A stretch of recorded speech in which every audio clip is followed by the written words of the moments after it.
Hello guys, what's happening? Now, today I want to do a podcast on dyslexia and what is dyslexia on the Davis method and how do they explain dyslexia, and this method and this way is I've kind of like dived headfirst into understanding and into experiencing, and I've been really wanting to make a podcast for a little bit about it, and I feel like now's just a really good time to explain it. And today I want to explain how does this. So the Davis method is this method that's created by this one Davis, who helping people with dyslexia to read and write. And the kind of approach is they hit it like one go, like you mean just go through this, and then we went for the steps, and we've done the things that we needed to do, and then you're kind of like orientated, or you're like now your mind's set and now you can read like a lot better. And I love that way of thinking when it comes to dyslexia. I really feel like we want to fix the problem at cause, rather than going through hours and hours and hours and hours of endless months and years of one-to-ones and have slow progression. You want to hit it fast and out the park, and the results out of this has been phenomenal. I mean, not for me yet, but from others, and I know it from first, like I know by seeing it from others and by understanding it, it makes total sense.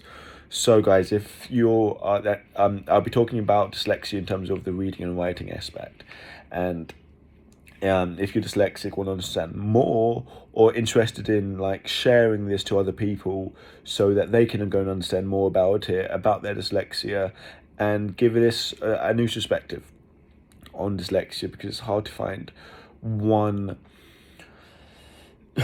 It's not like there's a lot of truths out there, but it's hard to find the really true one. And this is one of those perspectives that honestly I'm taking on, and I think I might have this as, okay, this is how I think dyslexia is, and explaining in this sort of terminology more going forward, which I'm still heavily leaning towards. Anyway guys, let's get into this. Explain dyslexia in this Davis method.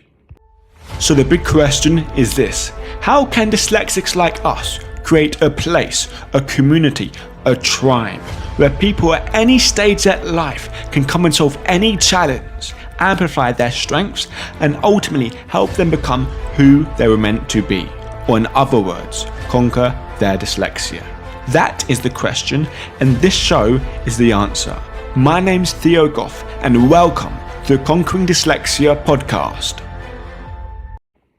So guys, dyslexia in the Davis method. Let's jump right into this. So some things I'll be talking to today, the concepts may be quite new, or I can say the word foreign to you. But yet there's still a language that you use in everyday context.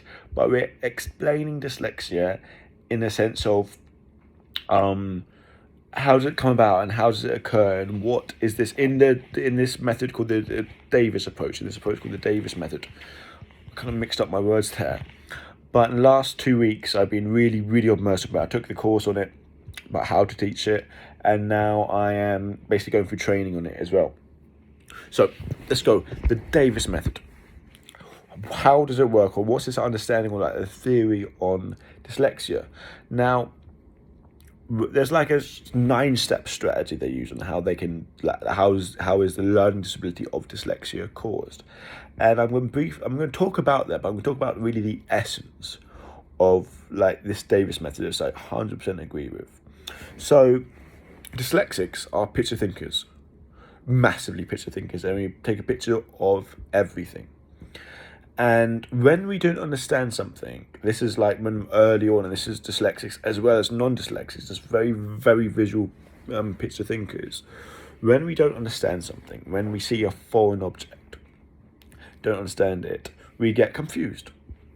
This is a natural part, we get confused, but our brains hate being confused, because if we're confused, we're not in a shine of like reaction. We can't respond effectively to what's happening, so we have to get out of confusion as fast as possible. And the way that us picture thinkers we do that is we do something called disorientate, and then we basically take photos, like a couple thousand images of like, well, what we think it is. Like we would imagine, use our imagination to take pictures from all different angles. of it. And let's say we see a fur ball and take pictures from all different angles, and then we imagine and we guess by taking pictures of it that's a cat, or it could be a cat. We're like, oh, it's a cat. Rather like, oh, Susie over here who's not dyslexic would just go, oh, it's a fur ball. Let's walk around and go, oh, it's a cat. We take a picture of it and just know it's a cat, or be very confident in ourselves it's a cat. The reason why is because we took pictures, mental pictures of all the things. Now, if you're saying, Theo, but like, there's things I don't understand, I don't take loads of mental pictures of it. But yeah, I'm dyslexic. Well, the answer is you probably do. You do take pictures of it, but we are not aware of the pictures that we're taking, because there's a subliminal line between like anywhere between 136 or 124 for something like those numbers. There's a gap in between there where we can recognize an image, but yet not consciously aware of it, but our subconscious learns it and it stores it. They used to do this in like cinemas, where they used to have an advertisement for Coke. I mean, you weren't aware, you would see that flash of like a Coca-Cola, but yet you'd walk out the cinema and then want a Coke. And they've done it in the past, they've banned it now. But there's this thing where we can flash an image really fast on us and not aware of it. And that's what our minds do. Our minds take photos of it all the way around, and we take so many flashes, and we guess what they are. And we're not aware we're doing this because of the speed of the images, the speed of the disorientation happens. So what dyslexics do all the time, we see something we don't understand, we disorientate until we create a guess of what that thing is, and then we go forward in our life, moving forward. Now, with this thinking process, this is really a gift in so many scenarios. When it comes to imagination, creativity, kind of like, and so many other things. But where this falls short is with language, with words. If you take a mental image of a bee, and you see this thing, you don't understand it, so you just quickly disorientate and take loads of mental pictures of it. And then the bee, like, if you flip around a bee, it turns into a D. If you turn it upside down, it turns into a P. So we take this picture, we take all these other mental images of the picture, all these different angles from these different things, and without knowing we've done it, and we store it and we store all these pictures, and then when we try to write a bee or recall it, we take one of the mental pictures we have and use that as recalling it. And that's why that's why we can mix up the words a lot, and that's why it's hard for us to learn, like, oh, the B becomes a P or the B becomes a D, and we get confused all the time when we're doing it. And so that's like the first aspect, is that when we then we get all the things wrong. And so that going down this ladder, if we get things wrong all the time because we have false mental images of it, then we start getting angry because we think it's one way and we try it and we fail, we try and we fail, we try and we fail. Then we create something called compulsive solutions.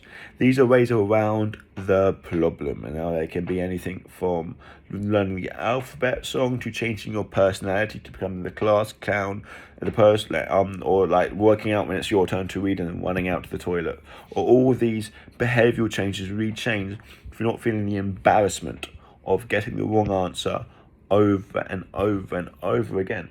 And what this method says is that those compulsive solutions are the disability. Because once we have the compulsive solutions that we just install in us, and it's a habit all the time, the compulsive solutions makes us seem like we're making progress, but we're not. Make us seem like we're learning, but we're not. Give us a false illusion of progress, but it's a false illusion of learning more. But that's wrong. And what happens later in life, down the years, we are using these things over and over and over again. They stop us actually learning. Takes more time, takes more energy. It kind of blocks us off. And now compulsive solutions is change your personality. Like it's everything you would do because you can't read or because you find it hard to write. Everything you would do because of the difficulty. That's a compulsive solution. Any behavior change. Say if you could read, you wouldn't have done these things.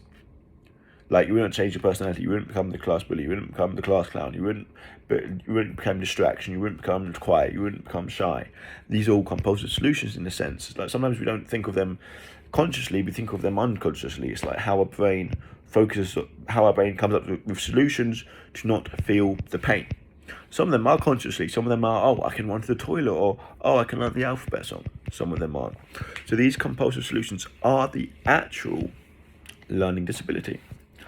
This is what the method says, and a lot of me does agree with that.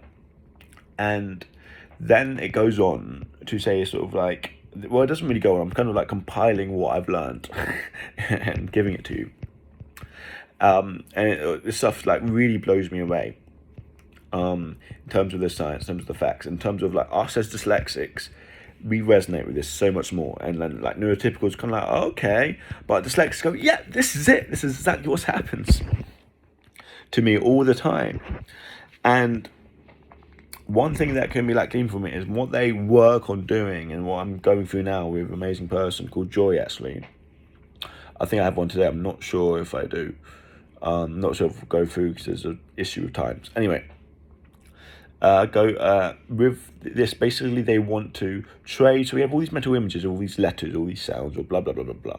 And we always guess. But basically we want to trade this confusion or this like guess of what a letter is, because we have all these different mental images of what it could be, and not said we want to trade that with a sense of certainty, saying, okay, this D is an actual D, it's my D, no one else's, and we'll like trade all these little kind of like compulsive solutions, or all these little like guesses with actual like certainty, and if we're certain, it will act a lot more. Will act a lot more better. And also they work on this one thing that they do, but there's one thing that's like the core of the program is that they focus on your disorientation, because disorientation is when your mind goes off somewhere, and dyslexics do that all of the time, and there's only a certain amount of limit we can get confused, and a certain amount of limit we can get disoriented, because it's hard work to be disorientated. It's hard work always getting confused. And we got to focus, and a lot of like the work is to stop the confusion. They have this thing called the mind's eye. It's in this book of Gift of Dyslexia. Go and get it. But they have this thing called the mind's eye. Warren Davis talks about it, about how you see things. It's like your mind's eye. Put your point on your mind's eye. I know my mind's eye, I can like feel it. It's like an exercise you go through. But when you put your mind's eye, it's like a focusing tool. It means you're present. And that means you're not distracted. When you're reading, oftentimes you'll get off your mind's eye, and you get confused, you get stumped. You get off your mind's eye, and then you disorientate because you're off your mind's eye. Then you want to bring it back to your mind's eye, and it's just that practice of bringing it back over and over and over again. So in a sense, you're in a state of relaxation and a state of focused and aligned, where you just read and read and read, and then you're certain, and you see all the times. Then basically you see what the patterns that make you disorientate, and the patterns that cause that you have uncertainty with, and then you go through exercises to make these certain words, these certain letters, these certain, you know what I mean, all the way from punctuation to everything. You go through an exercise to make yourself certain with them, to not cause disorientation, to not cause for you to guess or to create pictures. And you just do that as an exercise and as like a discipline, and you do that with a daily instructor for hours and hours and hours. Like only once really, until it's there. Once it's there, but it does take a few hours going through all the little bits that cause disorientation, and then it there like goes forward. And I gave you a very quite detailed explanation of it.